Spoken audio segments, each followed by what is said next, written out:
Welcome to Burlap Teachers. Enjoy the video. You start by prepping the device so actions later are smooth.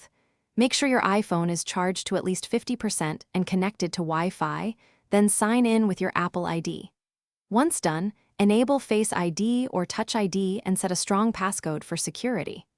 Open Settings General to confirm your iOS version. If an update is required, tap Software Update and download. These steps prevent interruptions and ensure backups, so you can proceed confidently to configure core features. You now tailor iOS to your workflow.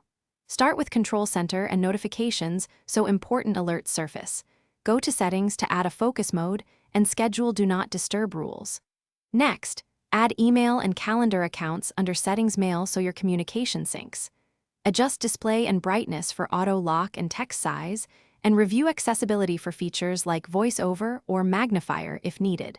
Finally, inspect privacy settings to grant or restrict location, camera, and microphone access, so apps behave as you're close to done. Install key apps and enable automatic updates in the App Store to keep software current. Verify your iCloud backup by going to Settings, tapping your name, then iCloud Backup and running Backup Now. This saves your data before changes. Test essential features like calls, messages, and camera. If something fails, restart the iPhone first. If problems persist, reset network or all settings selectively before resorting to a full restore. That usually resolves most configuration errors. Thanks for watching. Consider subscribing if this video helped you.